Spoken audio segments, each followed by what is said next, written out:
নমস্কার।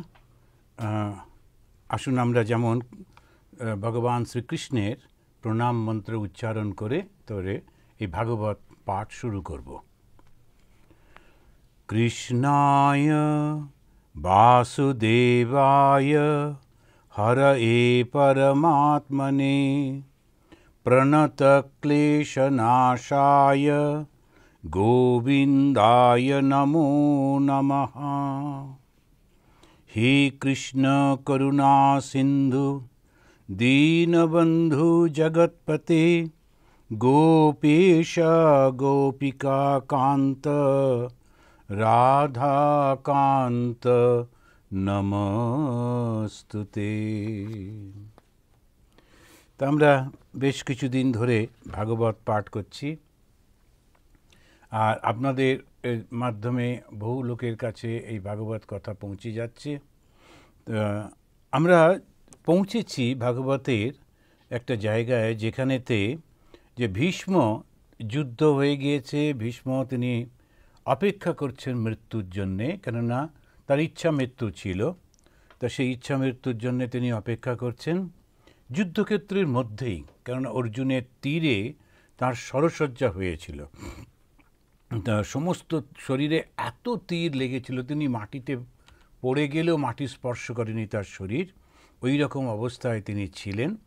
তো স্বাভাবিকভাবেই বুঝতে পারা যায় অত্যন্ত কষ্টকর, তথাপি ওখানে ছিলেন। ইতিমধ্যে অন্যান্য সব ঘটনাগুলো ঘটে যাচ্ছে। তারপরে আমরা জানি পরপর সমস্ত এসব হয়ে গেল, কৃষ্ণ ফিরে যাবেন। তার আগে যুধিষ্ঠিরের মনের মধ্যে প্রশ্ন জেগে উঠল, সেটা হচ্ছে যে আমি বড় অন্যায় করে ফেলেছি। এখন এটা মানসিক এই একটা পাপ বোধ তার মধ্যে এত প্রবলভাবে জেগে উঠল যে তিনি আর থাকতে পারছেন না। তিনি বলছেন যে আমি কি করে ফেললাম, কেন আমি এরকমভাবে যুদ্ধ করলাম, কেন আমি এত নিরীহ মানুষকে মেরে ফেললাম, যে শুধুমাত্র একটা রাজ্যের জন্যে এই কিছুদিনের মধ্যেই আমরা সবাই মারা যাব, এই সব কিছু ছেড়ে দিয়ে চলে যেতে হবে, এর জন্যে এত বড় পাপ কেন করলাম। এটা তার প্রচণ্ড মনের মধ্যে এই ভাবটা এসেছে। কেননা তিনি দেখছেন যে সবাই মারা গেল, আত্মীয় স্বজন পরিজন বন্ধু ভাই সবাই একেবারে চতুর্দিকে। তো সুতরাং স্বাভাবিকভাবে তার মধ্যে এই গভীর এই চিন্তাটা এসেছে। তার পাশেই দাঁড়িয়ে আছেন শ্রীকৃষ্ণ, কিন্তু যুধিষ্ঠির আর তার সামনে, যুধিষ্ঠিরের সামনেই ওই কৃষ্ণকে যিনি খুব করে প্রার্থনা করলেন, তিনি হচ্ছেন তার মা কুন্তী দেবী, কৃষ্ণকে প্রার্থনা করলেন। তার সামনেই তিনি দেখলেন কেমন করে উত্তরার গর্ভে তাদের সন্তানকে কৃষ্ণ রক্ষা করলেন। এত কিছুর পরেও যুধিষ্ঠিরের মনে কৃষ্ণ যে স্বয়ং ভগবান, এই কথাটা মনে এলো না। তখন এটা একটা অদ্ভুত মায়ার শক্তি। তো ওই জন্য ভগবদ্ গীতাতে ভগবান শ্রীকৃষ্ণ বলছেন যে আমি এই যে মানব শরীর ধরে আসি, যে আমাকে কেউ চিনতে পারে না। তো যদি কেউ চিনতে পারে, জন্ম কর্ম চমে দিব্যম, আমার এই জন্ম আমার এই কর্ম এটা যে দিব্য, এটা যে ঈশ্বরের ভাবেতে আমি করছি, সেইটা যে জানতে পারে সে ধন্য হয়ে যায়। অর্জুন কোনোভাবে তিনি দর্শন করেছিলেন, অর্জুনকে উনি খুব ভালোবাসতেন, সেই জন্যে অর্জুনকে দর্শন দিয়েছিলেন সে বিশাল রূপে, অর্জুনের মধ্যে সেই ভাবটা রয়েছে। কিন্তু যুধিষ্ঠিরের ওই ভাবটা এলো না। সত্যি পরপর যদি আমরা সিকোয়েন্সটা চিন্তা করে দেখি, তো যুধিষ্ঠিরের ভাবা উচিত ছিল তো যে ইনি সাধারণ মানুষ হতেই পারেন না, উত্তরার গর্ভের মধ্যে আমাদের বংশকে রক্ষা করলেন, এরকম ধরনের মানুষ, আর এত বছর যার সঙ্গে রয়েছি, প্রত্যেকটা ক্ষেত্রে যিনি আমাদেরকে রক্ষা করছেন। যুধিষ্ঠিরের মতো চিন্তাশীল ব্যক্তিও তিনি মনে হলো যে না, আমাকে দেবব্রত ভীষ্মের কাছেই জিজ্ঞেস করতে হবে। কেন না, ছোটোবেলা থেকে সব কিছুতে ও ভীষ্ম পিতামা তার কাছে গিয়েই জিজ্ঞেস করতেন তারা, সুতরাং এবারও যেতে হবে। তো তারা সবাই দল বেঁধে সেখানে গেলেন। যুধিষ্ঠির তখন রাজা, তো রাজা যখন যাবেন সঙ্গে সঙ্গে সব পারিষদ দল তো যাই, সুতরাং তারা সবাই গাড়ি করে যাচ্ছেন। তার খুব সুন্দর বর্ণনা, অত্যন্ত ঝকঝক তকতক করছে, সোনার সমস্ত পোশাক টোশাক পরা, তারা যাচ্ছেন। শুনে মনে হয় একটা মানুষ মরে যাচ্ছে, ওর কাছে ওরকম পোশাক টোশাক পরে যাচ্ছে কেন? কিন্তু এটা মনে রাখতে হবে যে রাজা যখন কোথাও যান তার ওই ব্যাপারটাকে রাখতেই হবে। তো সেইভাবেই আমরা লক্ষ্য করছি যে সবাই ওই রকমভাবেই যাচ্ছেন। তো খুব সুন্দর বর্ণনা করে ভাগবতের বলছেন ওরা সবাই গেলেন।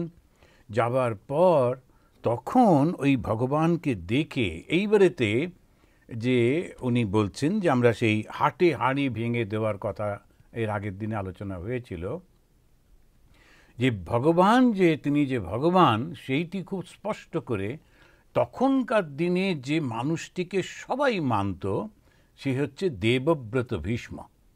তার জ্ঞানের কথা সবাই মানত, তিনি যেটাই বলতেন সবাই জানতো যে না এটা ঠিক ঠিক একেবারে এটা হবে। তা তার মুখ দিয়ে এবারে শ্রীকৃষ্ণ সম্পর্কে ওই কথাগুলো বলা হচ্ছে, কেননা তার সমস্ত লীলা সাঙ্গ হয়ে আসছে। তো এই লীলা যখন সাঙ্গ হচ্ছে তার আগেতে একেবারে সব কিছু বলে দিয়ে চলে যাওয়া।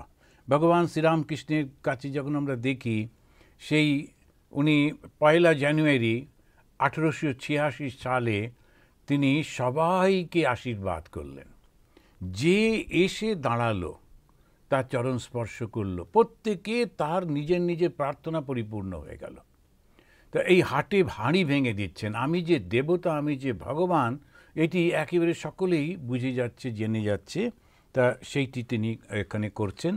করতে গিয়ে তিনি বলছেন, এষ বৈ ভগবান সাক্ষাৎ আদ্য নারায়ণ পুমান মোহয়ন মায়া লোকম গূঢ়চ্চরতি বিষ্ণুষু।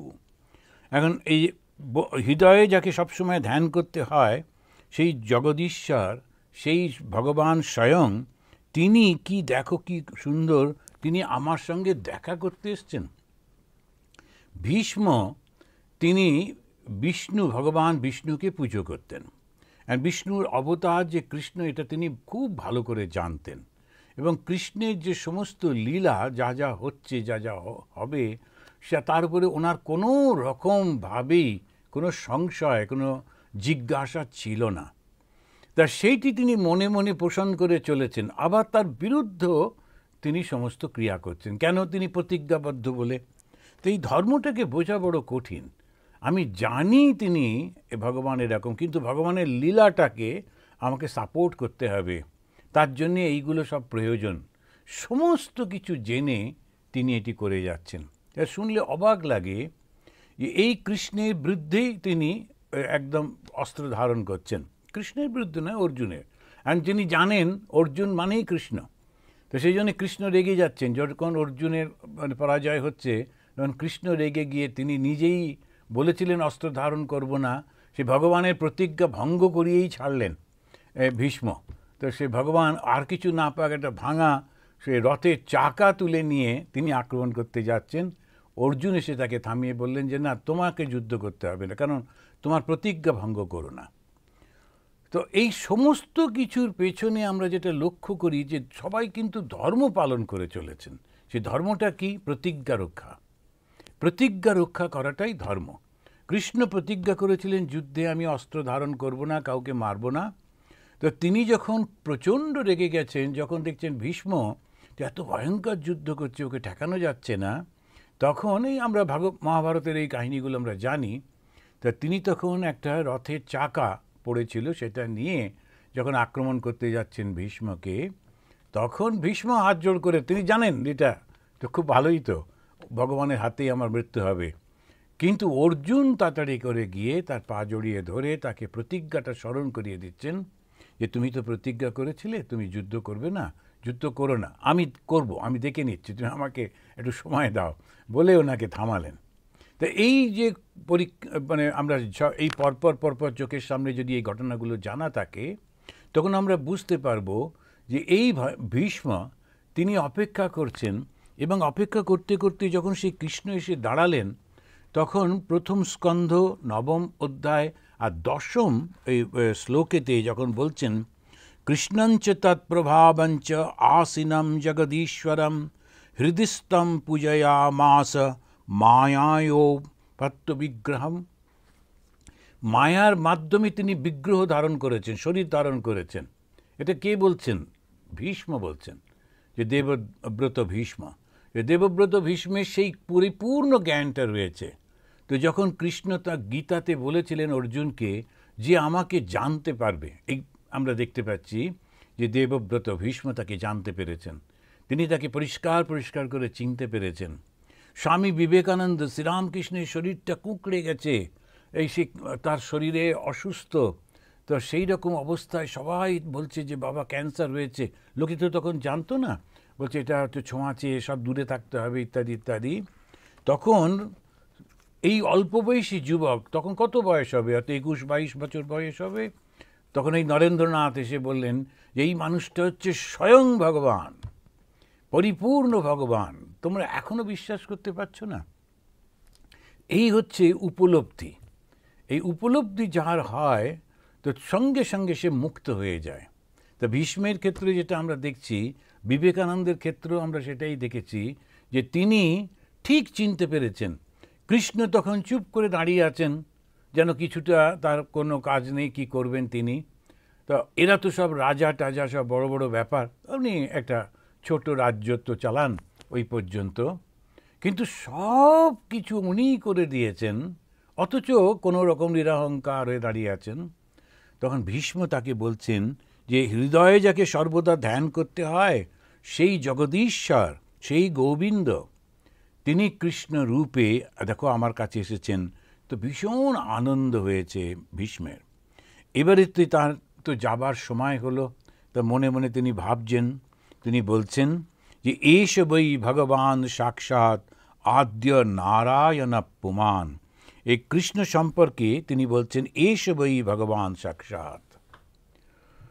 এখন হচ্ছে কি, আমরা যখন এখন এই 4000 বছর পরে যখন ভগবান করে বলছি, সেটা একটা অনেক কথা শুনে টুনে নানান রকম গল্প কথা এটা হলো, কিন্তু একেবারে আমাদের সময়ে তখন কন্টেম্পোরারি একটা মানুষকে ভগবান বলা চারটিখানি কথা না।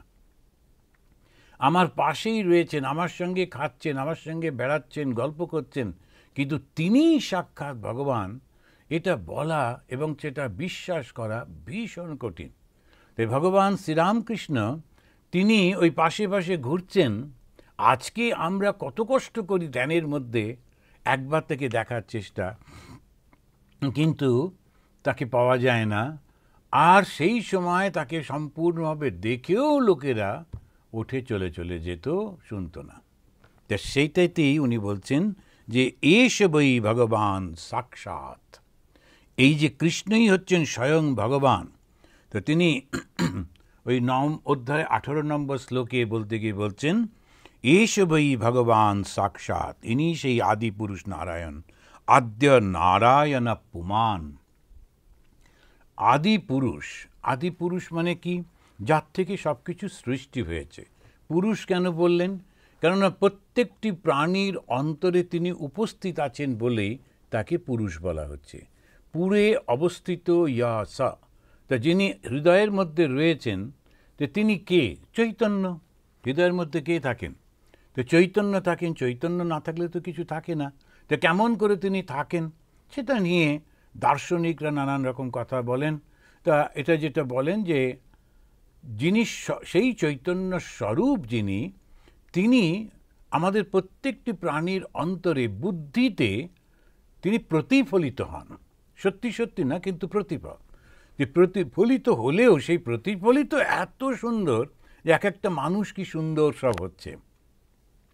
যেমন সূর্যের আলোতে চাঁদ প্রতিফলিত হচ্ছে।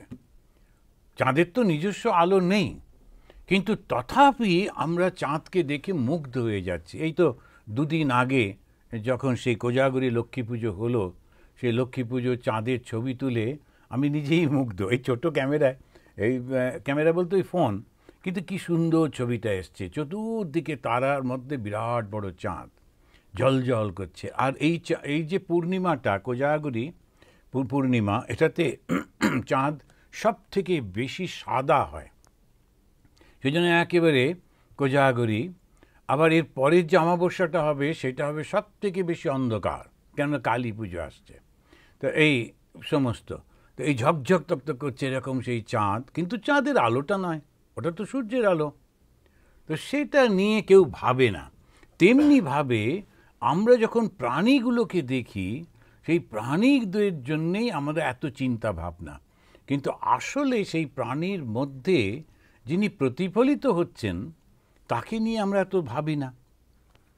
এখানে ভীষ্ম বলছেন আদ্য নারায়ণা পুমান, তিনি এই যে সামনে দাঁড়িয়ে আছেন উনিই কিন্তু সেই আদি পুরুষ যিনি প্রতিফলিত হচ্ছেন। তো তিনি এরকম একটা শরীর কি করে ধারণ করেছেন? তা শরীর ধারণ করলেই তো কর্ম করতে হয়, কর্মের ফল থেকেই তো শরীর হয়। তাহলে ওনার কি কর্ম ছিল যে এত কষ্ট করতে হলো? ছোটোবেলায় জন্মালেন একটা সেই একেবারে ছোট্ট, আমরাও দেখে এসেছিলাম, ওটাই যদি হয়ে থাকে একটা জেলখানার মধ্যে, একটা ছোট্ট একটা জেলখানা। তো সেই জেলখানার মধ্যে জন্মালেন, তারপরে কি উৎপাত কি উৎপাত, একটু বাবা মার কাছে থাকতে পারলেন না, আরেকজনের কাছে গিয়ে বড় হলেন। সে কি একটা, ভগবানের এত কষ্ট করার কি দরকার ছিল?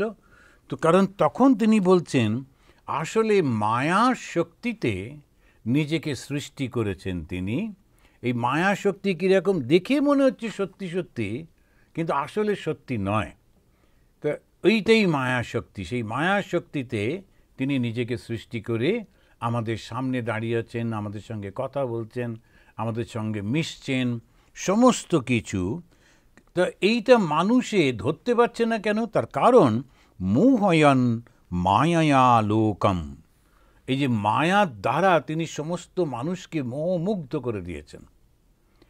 এখন কিছু লোক তারা শুধু বুঝতে পারছে, কিন্তু বাকি কেউ বুঝতে পারছে না। এখন যে জাদুঘর, যিনি জাদু দেখান, তার যে অ্যাসিস্ট্যান্ট, ও কিন্তু জানে যে কিভাবে জাদুটা দেখানো হচ্ছে। সে কিন্তু অত মুগ্ধ হয় না, রোজই তো দেখছি যে কোনটাতে কি হচ্ছে না হচ্ছে। অথচ সামনে হাজার লোক যারা বসে আছে, তারা যখন দেখছে যে একটা বাক্সের মধ্যে একটি মেয়েকে ভরে জাদুঘর তরোয়াল দিয়ে কাটছে, তারা একদম ভীষণ চিন্তা, এ কী করছে। তো কিন্তু দেখা গেল মেয়েটা ওর মধ্য থেকে একদম ঠিক বেরিয়ে এলো, কোনো কিছু হয়নি। তো এই ভয়ঙ্কর ভয়ঙ্কর খেলাগুলো যখন দেখায়, তখন সবাই মুগ্ধ হয়ে যায়। অত হাজার লোক বসে আছে, চিনতে পারে না, কিন্তু জাদুঘরের কাছে যে থাকে সে চিনতে পারে, এবং সে তখন বুঝতে পারে এই যে মায়ার। তো এই মায়ার শক্তিটা যে বুঝে যায় জগতে, তো সে সঙ্গে সঙ্গে মুক্ত হয়ে যায়। এইটাই তিনি বলতে গিয়ে বলছেন যে সকলকে তিনি মোহগ্রস্ত করে এখন যদু বংশে জন্মে তিনি কৃষ্ণ হয়ে এই লীলাটা করছেন। এবারে একেবারে পরিষ্কার করে বুঝিয়ে দিচ্ছেন, কোনো রকম অ্যাম্বিগুইটি নেই। এখন যখন আমাদের পঞ্চপাণ্ডবের মা কুন্তী দেবী যখন বলছিলেন, তো তখন বিভিন্ন গুণের কথা বলছিলেন, তুমি এই বলছিলেন। তা লোকেরা অতটা ঠিক খেয়াল করছে না, কিন্তু এখানে একদম তিনি স্পষ্টভাবে বলে দিচ্ছেন যে ইনি হচ্ছেন সেই পুরুষ যিনি সকলের অন্তরের মধ্যে প্রতিফলিত হন। কিন্তু তিনি শরীর ধারণ কি করে করেছেন? মায়ার মাধ্যমে। কি সেই মায়া? আমি দেখছি যেন তিনি জীবিত, আসলে তা নয়। শঙ্করাচার্য ভগবদ্ গীতার যখন সে ভাষ্য রচনা করছেন, তখন তিনি বলছেন ইব জাত ইব, যখনই ধর্মের অবক্ষয় হচ্ছে তখনই আমি জন্মগ্রহণ করি।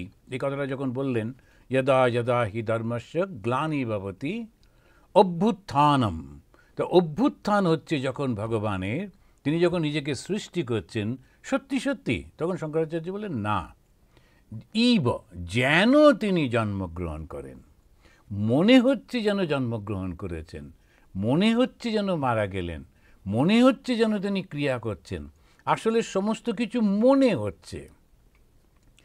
এমন তার মায়ার প্রভাব, সেখান থেকে আমরা কিছুতেই বেরোতে পারি না, একটা ভয়ঙ্কর অবস্থা হয়।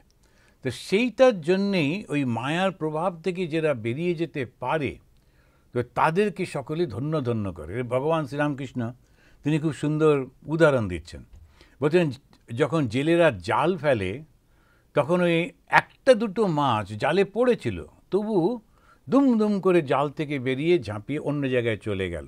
তখন জেলেরা হো হো করে ওঠে, ওই দুটো বেরিয়ে গেল, দুটো বড় বড় চলে গেল। এখন এরা হচ্ছে মহাপুরুষ, তারা জালটা পড়েছিল বটে, জালের মধ্যে এসেও তিনি কোনোভাবে মুক্ত হয়ে গেলেন, আর যারা সংসারের এই জালের মধ্যে পড়ে তারা এই সংসারটাকেই একেবারে সবসময় মনে করে এটাই সত্য। এত বড় বড় দুটো আমাদের ওয়ার হয়ে গেল, যুদ্ধ হয়ে গেল, first world war, second world war, তাতেও কিন্তু আমাদের কিছুতেই মনে হচ্ছে না যে থামবো বলে। কিছুই থাকে না, হাজারে হাজারে সোলজার সব মারা গেল, বই পড়ে থাকলো রাস্তাঘাটে, কত কত কত জায়গায়। ওমা আবার সেই মনে হচ্ছে যুদ্ধ করব, এই করব, সেই করব, হয় না কিছু, তথাপি এটা হতেই থাকে মনের মধ্যে। তার কারণ হচ্ছে এই মহামায়া। ওই জন্যে যে সবসময় বলছেন এই মায়ার বাইরে যেতে গেলে ভগবানের চরণটা ধরে রাখতে হবে।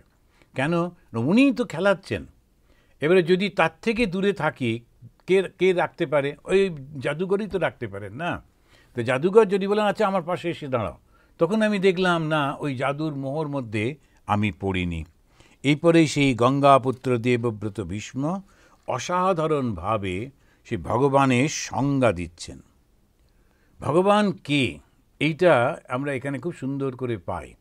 তো ভগবান কে এটা বলতে গিয়ে তিনি বলছেন যে আমাদের 21 নম্বর শ্লোকে, যে প্রথম স্কন্ধ নবম অধ্যায় 21 নম্বর শ্লোক ভাগবতী, তিনি বলছেন সর্বাত্মনা সমদৃশ হি অদ্বয়স্য অনহম কৃতে তৎকৃতম মতি বৈষম্যম নিরবধ্যস্য ন কচিত।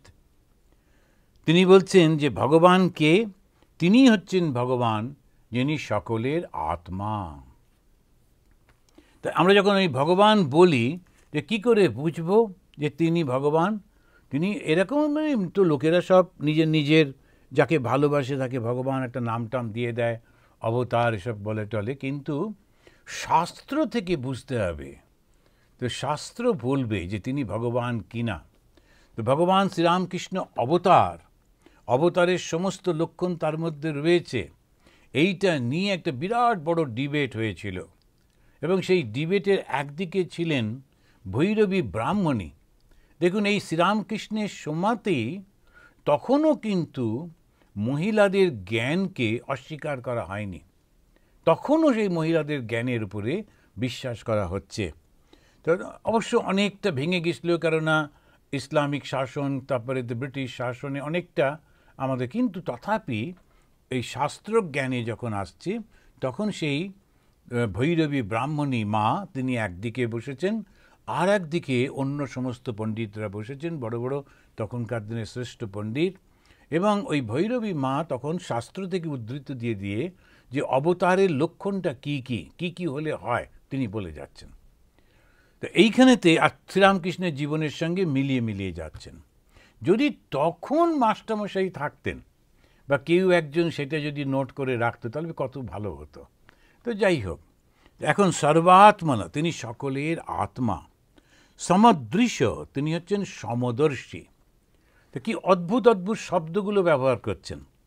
তো ভগবানকে না তার 4টে হাত থাকবে বা 10টা হাত থাকবে, খুবই পিকুলিয়ার হতে হবে, তা না হলে ভগবান হবে না।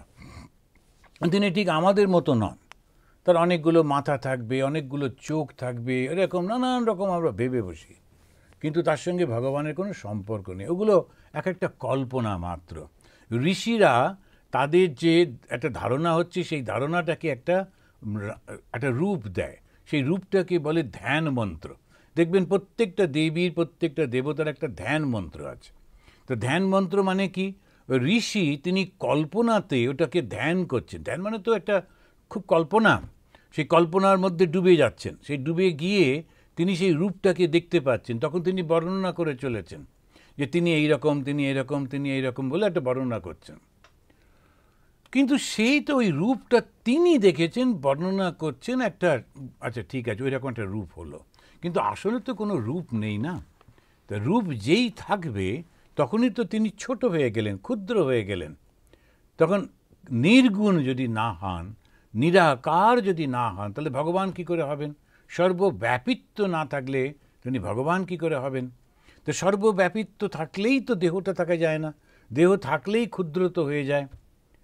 এগুলো তো খুব পরিষ্কার জিনিস, এটা তো বোঝবার জন্য আর কিছু অন্য বুদ্ধি লাগে না। তো সেখানেই তিনি বলছেন, প্রথমেই বলছেন যে ভগবান কাকে বলবো? সর্বাত্মনা। তিনি সর্ব আত্মা, আত্মনা।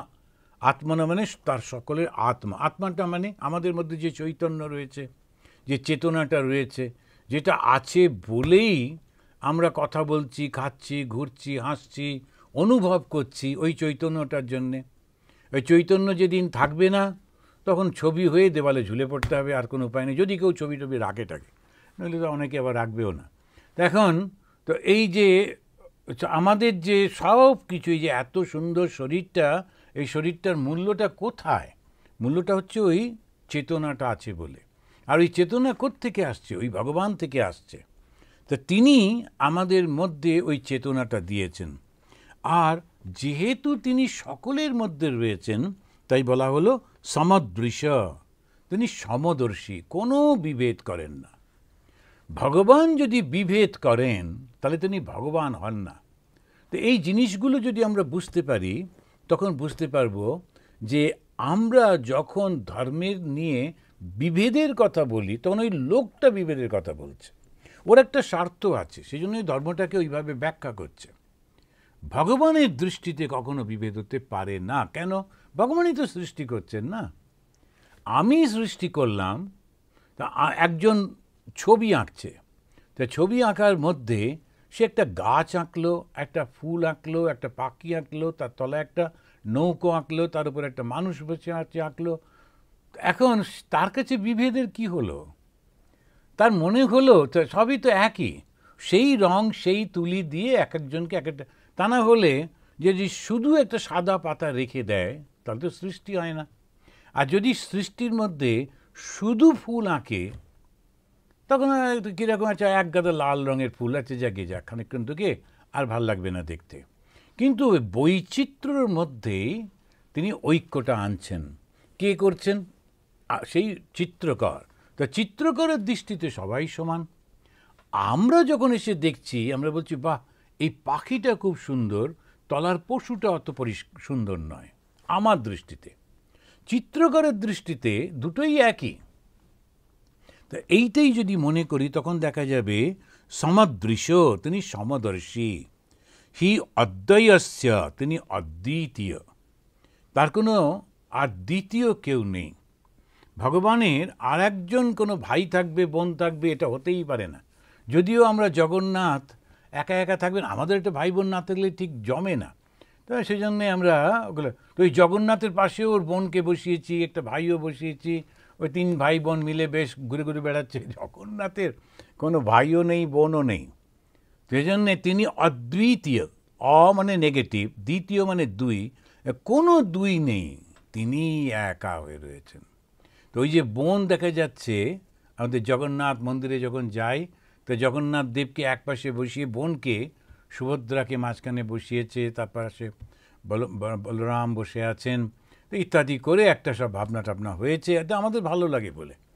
এখন এই মা দুর্গা, তিনি বেশ 2টি মেয়ে 2টি ছেলেকে নিয়ে আসছেন, খুব সুন্দর একেবারে, তারপরে গান সব গাইছে, খুব ইমোশন দিয়ে একেবারে সব হলো টলো, যে আমি এই গণেশের পুজো করব। কেন না, গণেশ তো ছোটো, তো ওকে পুজো করলে, ওকে ডাকলে, আদর করলে, ওর মা তখন দুর্গাও আসবেন, দুর্গা এলে ওর 2টো মেয়েও আসবে, লক্ষ্মী সরস্বতী। এসব বাঙালিদের কল্পনা। এখন ইউপির লোকেরা এরা বলবে যে না না, আবার ওই মেয়ে কেন, ওরা আবার মেয়ে পছন্দ করেন। ওরা বলে যদি 4টে হয়তো 4টেই ছেলে দিলে ভালো, যুদ্ধ টুদ্ধ করতে সুবিধে হবে, এখন ভাগ খেতে বাড়ি করতে সুবিধে। তো ওরা আবার অন্যরকমভাবে ভাববে। তো বাঙালির ভাবনার মধ্যে একটা খুব নরম পারিবারিক ভাব রয়েছে, কাব্যিক একটা ভাব রয়েছে। তো আমরা ওইভাবে ভাবলাম যে মা দুর্গা তিনি যুদ্ধ করতে আসছেন ছেলে মেয়ে নিয়ে সেজে গুজে, আচ্ছা জাগিয়ে যাক, তো কোনো অসুবিধে নেই। আর মা দুর্গা চলে এসেছেন, তখন দেখলাম একটা পেপারে ওরা মজা করে দিয়েছে যে মা দুর্গা যেই বাড়ি ছেড়ে চলে এসছেন, শিব কৈলাসে খুব নাচছে। কেননা ওরা খুব মজা করে খাওয়া দাওয়া করতে পারছে, নিজের নিজের মতো থাকতে পারছে, ওই জন্যে শিব তার চেলাবেলা ওই ভূত টুতগুলোকে নিয়ে খুব একটা হই হই করছে। এখন এই রকম নানানভাবে আমরা ভাবি, আমাদের তাতে ভগবানকে নিয়ে এই মজা ঠাট্টা, আমাদের কোনো রাগ নেই, কেন আমরা যে বড্ড ভালোবাসি ভগবানকে। তো এই ভগবান আসলে কে? তিনি এক এবং অদ্বিতীয়। না আছে লক্ষ্মী, না আছে সরস্বতী, না আছে কার্তিক, না আছে গণেশ, কেউ নেই, অসুরটাও নেই, কেউ নেই, শুধু একা। সেই জন্য বলছেন অদ্বয়স্য অনাহম কৃতে, তার অভিমানও নেই। একা যদি হয় তাকে অভিমান কার উপরে করবে? কোনো অভিমানও নেই। তৎকৃতম মতি বৈষম্যম, এবং তার কর্মের মধ্যে কোনো বৈষম্য হবে না, কখনো হয় না। ভগবান যে কাজটা করেছেন তার মধ্যে কোনো বৈষম্য হবে না। কেন? নিরবধ্যস্য না কচিত। তো এই যে তার মধ্যে রাগ দেশ এরকম নেই, তো সেই জন্যে। তো শ্রীকৃষ্ণ তিনি অর্জুনের রথ চালাচ্ছেন, সারথীর কাজ করছেন, আর যা সম্মানীয় নয়। কেননা আমরা জানি ওই মহাবীর কর্ণকে একজন সারথী তিনি পালন করেছিলেন। ওই কর্ণকে ও পেয়েছিল, ভেসে ভেসে যাচ্ছিল, জলে কেউ ভাসিয়ে দিয়েছিল, সেই জন্য ওই বাচ্চাটাকে পেয়ে ওই কর্ণকে মানুষ করলো। তো কর্ণ তো কুন্তির পুত্র, পরবর্তীকালে জানা গেল। তো কুন্তির শুধু পুত্র নয়, সূর্যপুত্র, সেই জন্য প্রচণ্ড শক্তিশালী। তো সারথীর বাড়িতে ও বড় হচ্ছে বটে, কিন্তু ও তো অন্যরকম। সুতরাং ওই কিন্তু তথাপি সবাই ওকে ওই সারথী পুত্র বলে অপমান করতো, যে না তুমি এই সাধারণ লোকের ছেলে, তুমি এই বড় লোকদের মধ্যে ঢুকতে পারবে না, বারবার হতো। তো কৃষ্ণ সারথীর কাজ করলেন। তো ওই ড্রাইভারের কাজ করাটা তো খুবই নিচু। তো উনি কেন এই কাজটা করতে গেলেন? তো কারণ তখন বলা হচ্ছে সর্বাত্মনা, কেননা তিনি সবার মধ্যে আছেন। ওই সারথীর মধ্যেও রয়েছেন, অর্জুনের মধ্যেও রয়েছেন, সবার মধ্যে রয়েছেন। অর্জুনে ওর কোনো বিভেদ নেই। আমরা বিভেদ মনে করি, আমরা মনে করি যে আবার যে বিভিন্ন স্ট্যাটাস আছে বড় লোকদের, যে যদি এই ধরনের দামি গয়না না পরা হয় তখন তাকে ঠিক মতো সম্মান দেওয়া হয় না। তখন আচ্ছা, তুমি তো এই গয়নাটা আগের বারেও পরে এসেছিলে না, বাহ, তা খুব ভালো, একই গয়না পরছো বারবার। তো ওকে অপমান করা হলো। তার মানে কি, যে এটা তোমার স্বামী অত পয়সা নেই, বিভিন্ন গয়না কিনে দিতে পারে না। তো এরকমভাবে দেখা হয়। তো এখানে কিন্তু কৃষ্ণের সমস্যা নেই। কেন? তার তো সবার মধ্যেই তিনি রয়েছেন, তো তাই কোনো উচ্চ নিচ কোনো ভাব তার নেই। কৃষ্ণের মধ্যে রাগ বা আসক্তি বা দেশ এসব কিচ্ছু নেই। কেন? নিরবধ্য। তার রাগও নেই, দেশও নেই। রাগ মানে কি? আসক্তি। আর দ্বেষ মানে কি? বিরক্তি। তা আসক্তি আর বিরক্তি কোনোটাই নেই তার। কেন এটা নেই? কেননা তিনি নিরবধ্য। তো এখন ওই জীবনটা যদি আমরা বিচার করে দেখি, কৃষ্ণের জীবনে নানান ঘটনা, তখন দেখব যে তার মধ্যে সেই রাগও নেই, তার মধ্যে বিদ্বেষ নেই, তার কোনো বাসনাও নেই। আর সেই কারণে কোনো কিছুই তিনি চান না, তিনি নিরবেদ্য। কৃষ্ণের পক্ষেই এটা সম্ভব। তার কারণ অনাহংকৃত। অনাহংকৃত মানে তার মধ্যে কোনো অহংকারই নেই। তিনি সমস্ত কিছুই করতে পারছেন। যখন যুধিষ্ঠির যুদ্ধ জয় করলেন, এখন যুদ্ধ জয় তো করলাম, তো যুদ্ধ জয় করবার পর অন্যান্য রাজারা আমাকে মানবে তো সেটা প্রমাণ কি? আশেপাশে যে রাজা আছে, ভারতবর্ষে কখনোই একটা রাজার আন্ডারে ছিল না। ভারতবর্ষে ছোট ছোট প্রচুর রাজা ছিল। এমনকি এই তো যখন এই ব্রিটিশরা চলে গেল, ভারত স্বাধীন হলো, তখন যুক্তরাষ্ট্র হবে, তখন বলা হলো তোমরা তোমাদের সব রাজত্বগুলো আমাদের সঙ্গে জয়েন করে দাও। ব্রিটিশ চলে যাবার পরেও 200-র উপরে ছোট ছোট রাজা ভারতবর্ষের সঙ্গে জয়েন করেছিল। বলা ছিল তোমাদেরকে এত টাকা দেওয়া হবে, তোমরা বসে খাবে টাবে, ব্যবসা বাণিজ্য যা করোগে, কিন্তু আর রাজ থাকবে না। তো এই ব্রিটিশ চলে যাবার পর যখন ভারত স্বাধীন হলো, তখনও 200-র বেশি। তার মানে ভেবে দেখুন যে কত আরও ছিল। ছোট ছোট রাজত্ব ভর্তিই ছিল ভারতবর্ষ, কিন্তু সবাই একটাতে খুব ইউনাইটেড ছিল। সে কি যদি লক্ষ্য করে দেখেন যে কৃষ্ণের ছেলে ভাইপো, সে যাচ্ছে কোথায় একেবারে আসামে ওই বিয়ে করবার জন্যে, কিন্তু কিন্তু ভাষা, একই ধর্ম, একই সংস্কৃতি।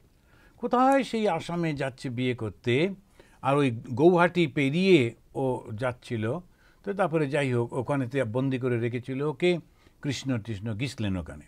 তো এই বিরাট রাজত্বে যেখানেই যাচ্ছেন না কেন হিন্দু ধর্মটা, এই জন্য স্বামীজি বলছেন এই ধর্মই হচ্ছে প্রাণ বমরা। বিভিন্ন রাজত্ব বটে, বিভিন্ন ভাষা বটে, বিভিন্ন সংস্কৃতি বটে, কিন্তু একটা জায়গায় সবাই সমান। যে যখন বড়রা কেউ মারা গেলেন, বাবা মা, প্রত্যেকটি ভারতবর্ষের প্রতি কোনায় সব হিন্দুরা একই রকমভাবেই শ্রাদ্ধ শান্তি করেন, একই রকমভাবেই পুজো টুজোগুলো করেন, একইভাবেই তারা চিন্তাভাবনাগুলো করেন, তীর্থযাত্রা, গঙ্গা জল সব হিন্দুর কাছেই একই পবিত্র, অথচ বিভিন্ন রাজত্বের মধ্যে তারা রয়েছেন। এই রকমভাবে যদি আমরা ভারতবর্ষের সমাজটাকে বুঝতে পারি, তো বিবিধের মাঝে দেখো মিলন মহান, এই যে কথাটা কবি বললেন, এটা অসাধারণ একটা জায়গা। বিবিধ হয়ে রয়েছে, তাকে মিলিয়ে মেরে পিঠে এক করে দেয়নি, কিন্তু একটা মিলনও রয়েছে। সেই মিলনটা হচ্ছে আমাদের এই ধর্মটা।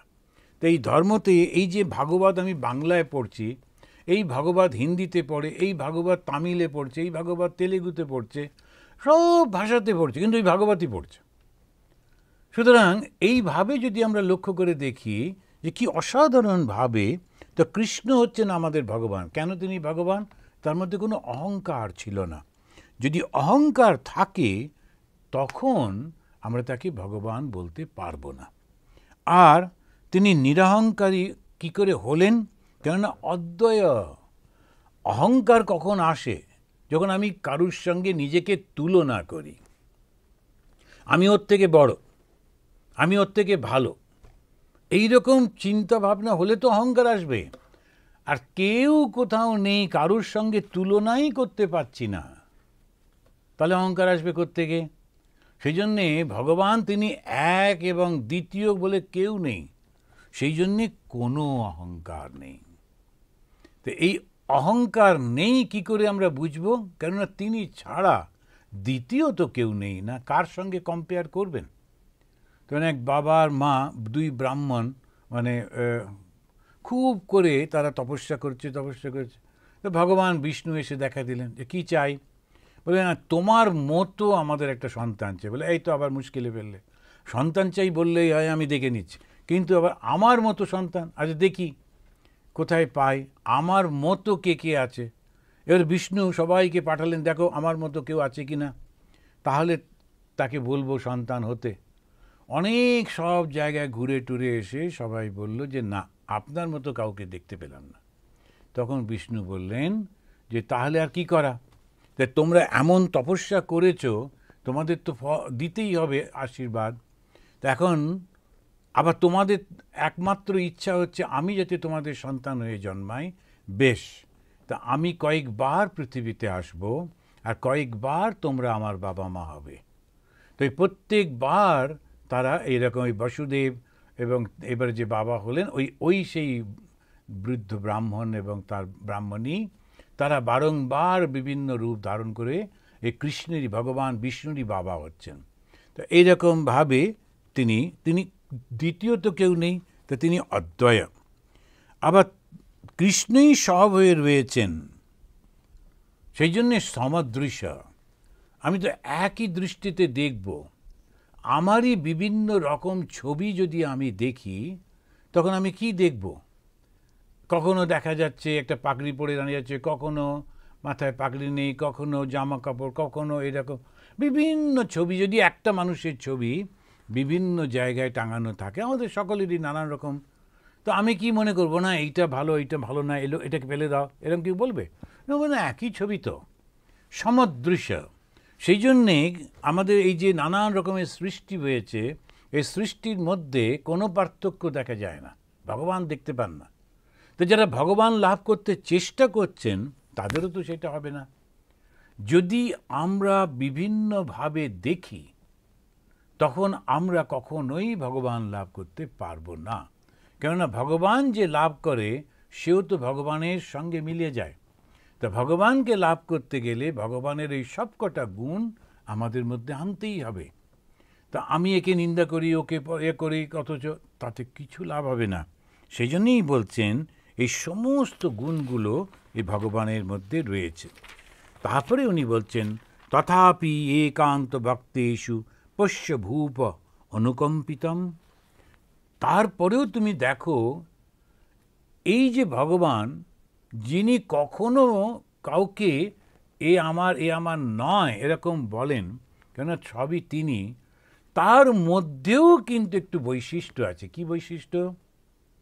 যে সারাক্ষণ ভগবানকে ডাকে, ভগবান তাকেই কিন্তু দর্শনটা দেন।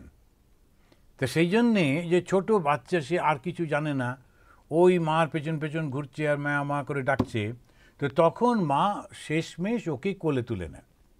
যখন দেখছে না ও আর হাঁটতে পারে না, ও অন্য কিছু চায়ও না, অন্য কারুর কাছে যাবে না, তখন তিনি ওই কোলে তুলে নেন। সেই জন্যে ভগবান শ্রীরামকৃষ্ণদেবকে যখন একজন জিজ্ঞেস করলেন যে ঈশ্বরকে কি করে লাভ করা যায়, তখন তার একটা খুব অদ্ভুত প্রশ্ন, কাঁদতে পারো? এই কাঁদতে পারো জিজ্ঞেস করছেন ভগবান শ্রীরামকৃষ্ণদেব, তিনি জিজ্ঞেস করছেন তুমি কি কাঁদতে পারো? না কাঁদতে পারলে ভগবানকে পাওয়া যাবে না। এইটাই যখন আমরা দেখি, সেটা একটা অদ্ভুতভাবে তিনি বলছেন, যুধিষ্ঠিরকে সম্বোধন করে দেবব্রত ভীষ্ম তখন বলছেন যে দেখো রাজা, আমি না মনে মনে ভেবেছিলাম যে আমার যে ভগবান, তিনিই তো কৃষ্ণ রূপ ধারণ করে এখানে রয়েছেন, আর আমার যখন শরীরটা চলে যাবে, তখন আমি সেই রূপটা দর্শন করতে করতে যদি আমি চলে যেতে পারি, তাহলেই তো আমার আর এই জন্মটা হবে না, আর কোনো জায়গায় সমস্ত এর পারে চলে যেতে পারবো। তো এটাই ছিল আমার মনের বাসনা, আমার ভগবান এত কাছে রয়েছেন, তা তিনি যদি চলে যান এখান থেকে, তো তখন তো আমি তাকে দেখতে পাবো না। তো খুব করে তাকে ডাকছিলাম।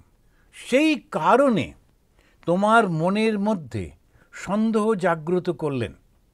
ভগবান স্বয়ং পাশে দাঁড়িয়ে আছেন, এত কিছু করলেন, তবু তোমার মনে হলো না যে একেই জিজ্ঞেস করি। আমার মনের মধ্যে যে এখন চিন্তাগুলো, এত মানুষকে মেরে ফেলেছি, আমার কি পাপ হয়েছে, এই প্রশ্নটার উত্তরের জন্যেই তো তুমি তো ভগবানকে জিজ্ঞেস করতে পারতে, তা করনি। তুমি তো মনে হলো আমার কাছেই আসতে হবে। আর যেহেতু তুমি রাজা, যেহেতু তুমি আসছো, যেহেতু কৃষ্ণ সঙ্গে রয়েছেন, তো অর্জুনকে সঙ্গে নিয়ে তিনিও এসেছেন, কিন্তু আসলে তোমার জন্য আসেননি, এসেছেন আমার জন্যে। ওই যে আমি ডেকে চলেছি যে তুমি আমার সামনে এসো, আমার সামনে এসো, এখন যেহেতু উত্তরায়ণ শুরু হচ্ছে, আমি শরীরটা ত্যাগ করব। কৃষ্ণ যদি এই তোমাদের ছেড়ে চলে যেতেন তার নিজের রাজত্বে, তাহলে তো আমি তাকে পেতাম না। কিন্তু আমার প্রার্থনা পূরণ করবার জন্য এত ঘটনা ঘটল, তোমার কিছুতেই মনে হলো না যে না এনাকে জিজ্ঞেস করে নিলেই তো হয়ে যায়, তখন তুমি কখনোই আমার কাছে আর আসতে না, আর আমাকে এমনি এমনি মারা যেতে হতো। কিন্তু আমার যে প্রার্থনা, সেই প্রার্থনা পূরণ করবার জন্যে তোমার মনের মধ্যে সন্দেহ জাগিয়ে রাখলেন। তাই যুধিষ্ঠির ও যে ভালো বা খারাপ, ওর বুদ্ধিহীন বা বুদ্ধি, সেটা নয়, ভগবান যা করবেন তাই করতে হবে। তা ভগবান একটা কিছু করে তো ব্যাপারটা করবেন, কথা নেই বার্তা নেই, উনি কেন ওকে দেখতে যাবেন? তো সেই কারণে তিনি এমন একটা ভাব করলেন যে যেন যুধিষ্ঠিরের প্রশ্নের উত্তরটা পাওয়ার জন্যেই সবাই মিলে ভীষ্মের কাছে যাচ্ছেন। তো দেখো ভগবানের লীলাটা বোঝা কীরকম। তো সেই তুমি তখন তার জন্যে আসছো, আমাকে দেখার জন্যে তিনি আসছেন। যদিও তাঁর দৃষ্টিতে সবাই সমান, তথাপি যে ভগবানকে ডাকে তার জন্যে ভগবান বিশেষ কৃপা করেন। তো একটা প্রশ্ন হচ্ছিল কথামৃতে যে আমরা যা যা কর্ম করি তারই তো ফল ভোগ করি। তো ভালো কর্ম করলে ভালো, মন্দ কর্মের করলে মন্দ। তো এখন আর মাঝখান থেকে ভগবানকে ডাকতে যাব কেন? তো ঠিকভাবে ভগবান ভালো ভালো কর্মটা করলেই তো হবে, ভগবানকে এর মধ্যে জড়ানো কেন? তখন ভগবান শ্রীরামকৃষ্ণদেব বলছেন, কিন্তু যারা ভক্ত, হ্যাঁ কর্মের ফল তো হবেই হবে, কিন্তু যারা ভক্ত তাদের কথা আলাদা। কেন? কেননা ওই ভগবান ইচ্ছা করলেই তিনি তার কর্মের ফলটা ঘুচিয়ে দিতে পারেন। একটা ভুল করেছে তো তার কষ্ট পাওয়ার কথা, কিন্তু খুব করে কাঁদছে, ডাকছে, ভুল হয়ে গেছে বলে সে বারবার প্রার্থনা করছে, তখন যিনি শাস্তি দেবেন, তো তিনিই বললেন যে না, আর তাহলে দরকার নেই, ওকে স্যার। সেই জন্যে কপাল মোচন বলে একটা কথা আছে, যে তিনি আমাদের কর্মফলগুলোকে সরিয়ে দিতে পারেন, ঘুরিয়ে দিতে পারেন, সেই জন্যই তাকে ডাকতে হয়। তো সেই জন্যই ভীষ্ম খুব খুশি হয়ে যুধিষ্ঠিরকে এবং অন্যান্য সবাইকে, যুধিষ্ঠিরে কিন্তু শুধু যুধিষ্ঠির না, বহু তপস্বী এসছেন। এই যে আগের বাসে আমরা আলোচনা করছিলাম যে খুব বড় বড় তপস্বীরা পর্যন্ত এসছেন, আর তারা যখন তপস্যা করতেন, সেই তপস্যাতে তারা শুধু অদ্বয় ব্রহ্মের চিন্তা করতেন, তারা কখনো ভগবানের অবতার তত্ত্ব নিয়ে চিন্তা করেননি। তো সেই কারণে এই অবতার তত্ত্বটাকে আরও স্পষ্ট করবার জন্যে তাদের সাক্ষী রেখে এই কনভারসেশনটা হচ্ছে। যুধিষ্ঠির আর ভীষ্মের মধ্যে যে কনভারসেশন, সেটার মূল উদ্দেশ্য হলো আমাদের যে ঋষি মহারিষিরা ছিলেন, যারা কেবলমাত্র অদ্বয় ব্রহ্মকেই চর্চা করতেন, ডাকতেন, তাদেরকে শিক্ষা দেওয়া যে ইচ্ছা করলে সেই অদ্বয় ব্রহ্ম শরীর ধারণ করতে পারেন। শ্রী রামচন্দ্র তিনিও কৃষ্ণেরই অবতার, কিন্তু একবারও বলেননি আমি অবতার, একবারও বলেননি তুমি ধ্যান করতে যাও, তুমি জপ করো, কিছু বলেননি, বলছেন তুমি তোমার কর্মটা কর। কিন্তু শ্রীকৃষ্ণ এসে এই অদ্বয় তত্ত্বটাকে আবার অবতার তত্ত্বের মধ্যেও নিয়ে আসছেন। এটা একটা নতুন ভাব, যেটা শ্রীকৃষ্ণ আর ইন্ট্রোডিউস করবেন কি করে, নিজেই যদি বলছেন তাহলে তো হবে না। সেই জন্যই ভীষ্মকে দিয়ে বলাচ্ছেন। কেন? ওই ভীষ্ম যা বলবে সবাই তা মানবে। সেই কারণে দেখুন কত রকম জিনিসগুলো ভগবান সব প্ল্যান করে রেখেছেন। আর এইটা ভীষ্মের মুখ থেকে ওটা শোনা হবে, সব রাজারা আসবেন। কোন রাজারা? যারা ভালো, অহংকারীগুলো সব মারা গেছে, হয়ে গেছে, ওগুলো পরিষ্কার। এখন যারা ভালো রাজা, তারা সব এসেছেন যুধিষ্ঠিরের সঙ্গে, তার ভাইরা এসেছেন। শুধু তাই না, ঋষি মহারিষিরা এসেছেন, সবাই এসে বসে আছেন। ভীষ্ম কি বলেন? প্রশ্নটা কি ছিল? আমি রাজত্বের জন্যে এই যে এত লোককে হত্যা করলাম, এতে আমার পাপ হলো কি হলো না? এতে আমার অন্যায় হয়েছে কি হয়নি? একটা বিরাট বড় প্রশ্ন। এই প্রশ্নটার যদি রাজা, তাকে শাসন করবার জন্যে শাস্তি দিতেই হয়। এখন সেইটা তাহলে কি রাজা দেবে না? স্কুল যে জায়গায় বাচ্চাগুলোকে পড়াতে একটু শাস্তি দিতেই হয়, বকতে হয়, শাস্তি দিতে হয়। তাহলে কি কেউ দেবে না? বাবা মা যখন বাচ্চাকে মানুষ করছে, তখন তাদেরকে একটু শাসন করতেই হয়। এই শিশুকালে তারা বোঝে না বলে, তাহলে কি কেউ কিছু করবে না? এই সমস্ত প্রশ্নের উত্তর এসে যাবে যে রাজা তার রাজকর্ম কি করে করবে, কখন সে নিষ্ঠুরের মতো করতে হবে, তো সেইগুলো সব একটা ভীষ্ম বলবেন ওই প্রশ্নটা শোনবার জন্য। কেননা ধর্ম প্রতিষ্ঠা হচ্ছে, কেননা জগতে সমাজের মধ্যে একটা আইন প্রতিষ্ঠা হচ্ছে। ভেবে দেখুন, এটা ছোটোখাটো ব্যাপার নয়। আমরা মনে করছি যে মাঠের মাঝখানে সবাই মিলে গেল আর ভীষ্মকে গল্প করছেন, তা কিন্তু না। একটা সমাজ তৈরি হচ্ছে, সমাজের আইন তৈরি হচ্ছে, যেমন পার্লামেন্টে হয়, সেইটাই মাঠের মধ্যে হচ্ছে, যেখানে ভীষ্ম শুয়ে আছেন মৃত্যুশয্যায়। আর এই ভীষ্ম তখন ভগবানকে সাক্ষী রেখে তিনি বলেন এই কৃষ্ণই হচ্ছেন স্বয়ং ভগবান। কেন? ওর এই সব গুণগুলো রয়েছে, আর এই গুণগুলো থাকলেই ভগবান হয়। শুধু শুধু আমি ইমোশনালি ভগবান তাকে বলছি না। যেমন তার আগেই কুন্তী দেবী বললেন, কিন্তু লোকে মনে করতে পারে ও তো ইমোশনালি বলেছে, মহিলা অতটা ঠিক জানে না। কিন্তু যখন ভীষ্ম বলছে তখন কিন্তু সবাই মেনে নেবে। কেন? তিনি একদম যুক্তি দিয়ে বুঝিয়ে দিচ্ছেন। তো এইটা ভীষণ গুরুত্বপূর্ণ এই ভাবটাতে। তারপরে তিনি বলছেন যে বৈশিষ্ট্য তিনি উল্লেখ করছেন, সেটি কি? একটা হিন্দু ধর্মের বৈশিষ্ট্য উল্লেখ করছেন। করতে গিয়ে বলছেন যে দেখো আমার প্রতি কত করুণা, তিনি আমাকে দর্শন দেবেন বলেই এত কিছু করে স্বয়ং নিজে এসেছেন। কেননা আমি তাকে প্রার্থনা করেছিলাম যে আমি যখন মৃত্যুতে চলে যাব, তুমি আমার সামনে দাঁড়িয়ে থাকবে, তোমাকে দেখতে দেখতে যদি আমার মৃত্যু হয়, তোমাকে চিন্তা করতে করতে যদি আমার মৃত্যু হয়, আর আমার জন্ম হবে না। বলতে গিয়ে তিনি বলছেন ওই 23 নম্বর শ্লোকে, ভক্তাবেশ্য মনো যস্মিন বাচা যন্নাম কীর্তয়ন ত্যাজন কলেবরম যোগী মুচ্যতে কাম কর্মভিঃ। মুচ্যতে মানে মুক্তি পেয়ে যান, কিসের থেকে? কর্ম থেকে। দেখুন এইবারে হিন্দু ধর্মের দুটো জিনিস, খুব বিশিষ্ট জিনিস এখানে উল্লেখ করছেন। একটা হচ্ছে কর্মফল, আর একটা হচ্ছে পুনর্জন্ম। তা কর্মফল এবং পুনর্জন্ম এই দুটোর উপরেই হিন্দু ধর্ম দাঁড়িয়ে আছে। হিন্দু ধর্মের বৈশিষ্ট্যই হচ্ছে ভালো কর্ম যদি তুমি না করো তাহলে তোমাকে কষ্ট পেতেই হবে। কেন? এই জন্মে পাওয়া পরের জন্মে, জন্মান্তর এটা আছে। এটা প্রতিষ্ঠিত হচ্ছে এই ভীষ্মের কথাতে। আর ভীষ্ম কাদের সামনে বলছেন? ওই ঋষি মহর্ষিদের সামনে বলছেন। কেউ অপোজ করছে না, সবাই মেনে নিচ্ছে। উনি বলছেন যে ভক্তাবিশ্ব মনো যস্মিন বাচা যন্নাম কীর্তয়ন। যখন তুমি খুব ভক্তি সহকারে ভগবানের নাম করছো এবং করতে করতে প্রাণ ত্যাগ করছো, তোমার প্রাণ ত্যাগের মুহূর্তে শুধু ভগবানকে ডাকছো, ত্যাজন কলেবরম, ত্যাজন মানে ত্যাগ করছো, কলেবরম মানে শরীর, মৃত্যুর ঠিক আগে আমার নাতিটা কোথায় গেল, আমার পুতিটাকে নিয়ে আয়, ও আমার ছেলেটা কি এসে পৌঁছলো নাকি, এসব যারা করে তারা আবার ওই বাড়িতে এসে ঘুরঘুর করবে, কারুর না কারুর হয়ে করতে হবে। তো যারা ভালোবাসে তারা করবে। কিন্তু যারা বুঝে গেছেন যে যথেষ্ট হয়েছে, আর এর মধ্যে যাব না, তখন তারা কি করবেন? সবাইকে বলবেন তোমরা একটু বাইরে যাও, আমি একটু একলা থাকি।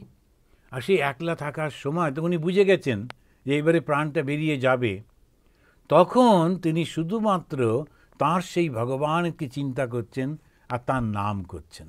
করতে করতে তাঁর শরীরটা, দেহটা ত্যাগ করছেন, মৃত্যু হচ্ছে। ভগবদ্ গীতাতেও ৮ম অধ্যায়ে এটি বলছেন।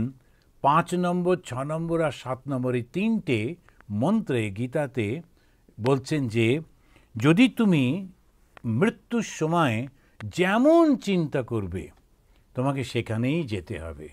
অন্তকালে চমামেব স্মরণ মুক্তা কলেবরম ইয়ঃ প্রয়াতি স মদ্ভাবম ইয়াতি নাস্তত্র সংশয়। এই যে গীতার ৮ নম্বর অধ্যায়ের ৫ নম্বর শ্লোকে, তো পরে আপনারা একটু পড়ে দেখে নিতে পারবেন, খুব পরিষ্কার করে তিনি বললেন অন্তকালে মানে বিদায় বেলায়, মৃত্যু সেই সময়ে, মামি বা স্মরণ, আমাকে স্মরণ করতে করতে, ভগবানকে স্মরণ করতে করতে, যিনি মুক্তা কলেবরম, যিনি তাঁর শরীর ত্যাগ করেন, এই যে কলেবরম মানে শরীর, যিনি মুক্তা, শরীর থেকে যিনি বেরিয়ে যান, তিনি তাঁর কি হয়? তিনি আমাকেই প্রাপ্ত হন, এ বিষয়ে আর কোনো সন্দেহ রেখো না। অবশ্য অবশ্য আমাকেই তিনি পাবেন। ভগবানের চিন্তা যদি মনে না আসে তখন কি হবে? তখন বলছে আচ্ছা ভগবানের চিন্তা করলে ভগবানকে পাবো। আর যদি ভগবানের চিন্তা না, ধরুন আমি কৃষ্ণকে চিন্তা করতে পারছি না, অন্য দেবতাকে করছি, তাহলে কি হবে? বা অন্য কোনো চিন্তা আসছে, তাহলে কি হবে? তখনও কিন্তু এই ৬ নম্বর শ্লোকে পরিষ্কার করে বলছেন ইয়ম ইয়ম বাপি স্মরণ ভাবম তজত্যন্তে কলেবরম তম তমেবৈতি কৌন্তেয় সদা তদ্ভাব ভাবিতা। যে যেটা ভাবতে ভাবতে শরীর ত্যাগ করবে সে সেটা হবেই হবে। ওই জন্য দেখবেন অনেকেই বলে ওমা একেবারেই আমাদের ঠাকুমার মতো দেখতে হয়েছে, একটি নতুন মেয়ে জন্মেছে, এই আমাদের ঠাকুমাই ওই হয়ে পুঁটি হয়ে জন্মেছে বলে একটা। এখন হতেই পারে, কেন? ওই ঠাকুমার মৃত্যুর আগে যদি আমার নাতনি কেমন, আমার নাতনিকে দেখে গেলাম না করতে করতে যান, ওই নাতনি হয়ে আবার জন্মাবেন। এখন হতেই পারে, সেই কারণে যা ভাববো তাই হবে। এই যে খুব করে কুকুর বেড়াল পোষে টোষে করে এমন ভালোবাসে, মৃত্যুর আগে সেই বেড়ালটাকে আমার বেড়ালটা আমার বেড়াল, এবার যাকে যাক বেড়াল না হয়ে জন্মালেই ভালো, কিন্তু ওই উৎপাত একটা হবার সম্ভাবনা আছে। কেননা যে যা চিন্তা করবে, সেই জন্যে ওই কখনো কাউকে ভগবান ছাড়া কখনো কাউকে সম্পূর্ণভাবে মনটা দিতে নেই, শুধু ভগবানকে ভালোবাসবো। এই ভগবানকে ভালোবাসার জন্যে আমি ওই ভগবানের কাছেই যাব। ভগবান শ্রীরামকৃষ্ণদেবের ওই সেই ঘটনাটা রয়েছে, ওটা বলি আজকে শেষ করি, প্রায় 1 ঘন্টা হয়ে গেল। উনি তো দেখতে পেতেন না যে কার কোথায় কি হচ্ছে। তো মথুর বাবুর যখন মৃত্যু হলো তখন ঠাকুর বললেন মথুর বাবুর খুব ইচ্ছা ছিল রাজা হবে, তো কোনো না কোনো জায়গায় রাজা হয়ে জন্মাবে। কেননা মথুর বাবু তো জামাই ছিলেন ওই বাড়িতে, ওটা নিজস্ব তো জমিদারি নয়, ফলে ভেতরে ভেতরে একটা লজ্জা ছিল, ঘর জামাই ঠিক আমার জিনিস নয়, পুরুষ মানুষ তো ওই অহংকারটার থেকে বেরোনো যায় না। তো মেয়েদের যেমন সুবিধে আছে যে স্বামীর সমস্ত কিছুতে আমার বলে বিরাট উৎপাত করতে থাকে, তখন কখনোই মনে করে না যে তো স্বামী রোজগার করেছে আমি কি করব, আমার তো, কিন্তু তা মনে করে না, ও এটা আমার বলে খুব ঝগড়া করতে থাকে। কিন্তু স্বামীরা ওইটা করতে পারে না। স্ত্রীর কোনো কিছু, যেমন যে কুইন যিনি হন কোনো রাজা, কুইন যে তার যে রাজা যে সে যখন তার সঙ্গে কুইনের সঙ্গে গেল, সেখানে সবাই কুইনকে নিয়েই নানা রকম করছে টরছে, মিটিং টিটিং, রাজা কি করবে, বাজার করবে, তো খুব রাগ হয় ওর, সেজন্য খুব বিরক্ত বোধ করে। কিন্তু রাজার সঙ্গে কুইন যাচ্ছেন, ও খুব খুশিতে বাজার করতে থাকে, এদিক ওদিক ঘরে টরে। এইটা পুরুষের একটা থাকে। তো ওর মনের মধ্যে ছিল যে আমি শ্বশুর বাড়ির সম্পত্তি নিয়ে রয়েছি, যদি নিজে রাজা হতাম। ঠাকুর ওর মনটা বুঝতে পেরেছিলেন এবং তিনি বলেছিলেন ও মৃত্যুর পর ওই রকমই হবে, রাজা হবে। কিন্তু ওর স্ত্রী সে খালি প্রার্থনা করত মৃত্যুর পর আমি যেন মা দুর্গার কাছে থাকতে পারি। ও যখন মারা গেল তো ঠাকুর বললেন যে মথুরবাবুর স্ত্রী সে দুর্গাকে হাওয়া করছে, মা দুর্গার সেবা করছে। তো এটাই তিনি বলতেন, ইয়ম ইয়ম বাপি স্মরণ ভাবম তজত্যন্তে কলেবরম তম তমে বৈতি কৌন্তেয় সদা তদ্ভাব ভাবিতঃ। তারপরে একটা অসাধারণ উপদেশ দিচ্ছেন, বলছেন আমাকে স্মরণ করতে করতে সমস্ত কর্মগুলো করো। এটা আমরা এর পরের দিনে আলোচনা করব। এবং আমি ভগবানকে সদা সর্বদা স্মরণ করব কি করে, তখন বলছেন দীক্ষা গ্রহণ করো। এই ভাগবতেই একটা জায়গায় বলছেন যে ভক্ত হতে হলে দীক্ষা গ্রহণ করতে হয়, খুব সৎ মানুষের কাছ থেকে ভগবানের নামটা নিতে হয়। তো ভগবানের নাম নিয়ে ভগবানের চিন্তা করতে পারলে আর ওইটাতে সুবিধা হয়, সমানে ওই নামটা করে যাচ্ছি। আর যারা ওই অভ্যাসটা করে ফেলতে পারেন, 15,000 20,000 জপ করছেন, তো সারাক্ষণ ওই মনের মধ্যে ওটা, মৃত্যুর সময় ওটাই হয়, তখন আর অন্য কিছু আসে না, আসতে পারেই না, কেননা মনটা এমন ট্রেন্ড আপ হয়ে যায়। তাই বৈষ্ণবরা আর তান্ত্রিকরা এই মন্ত্র দীক্ষার ব্যবস্থাটা করেছেন। এর পরের দিনে আমরা ওইটা আলোচনা করব। তো এখন আমরা এটা শেষ করি এবং কিভাবে যুধিষ্ঠিরের প্রশ্নের উত্তর ভীষ্ম দেবেন সেটা আমরা পরের মাসে আলোচনা করব। 3 বার শান্তি বলে শেষ করি। ওম শান্তি শান্তি শান্তি হরি ওম তৎসৎ। সবাই ভালো থাকবেন, সবাই বিজয়ার শুভেচ্ছা, আবার কালী পুজোর শুভেচ্ছা জানিয়ে রাখলাম। ইতিমধ্যে একটু রিপোর্টের মতো বলি, আমাদের একটা 16th-এ একটা ফল ব্যাঙ্কোয়েট আছে। আমরা ফল ব্যাঙ্কোয়েট বলি, ফল তো শুরু হয়ে গেল, সব পাতা ঝরানোর দিন এসে গেছে। তো এই ফল ব্যাঙ্কোয়েটে আসলে আমরা খুব চেষ্টা করি যদি একটু ওই মানে ফান্ড রেজ করা যায়, ধরুন সেই ফান্ডটা দিয়ে সারা বছর চলে টলে। তো ফান্ড রেজিং শব্দটা আমরা বলি না, একটু অস্বস্তি লাগে, তো সেই কারণে কিন্তু আমরা বলি ফল ব্যাঙ্কোয়েট। কিন্তু 2-3 বছরের যা আমাদের যা ইয়ে, যে খুব একটা ভারতীয়রা ওটা বুঝতে পারে না, ওরা ওই করেন যেরা খুব একটা টাকা পয়সা দেন না, ভাবছেন যে আচ্ছা একটা আনন্দ হচ্ছে, খাওয়া দাওয়া হচ্ছে, খেয়ে দিয়ে চলে যান, কিন্তু খাওয়ালাম তার বদলে সেটা বুঝতে পারে না, আমরাও বলতে পারি না আর কি করা যাবে। তো যাই হোক এরকম, আর কেউ কেউ দেনও। যাক, ঠিক আছে, ভালো থাকবেন। জয় ঠাকুর, জয় মা। আচ্ছা, নমস্কার হ্যাঁ, নমস্কার নমস্কার। আচ্ছা আচ্ছা, জয় ঠাকুর, জয় ঠাকুর। আমি যাচ্ছি, কেননা প্রেয়ারে যেতে হবে।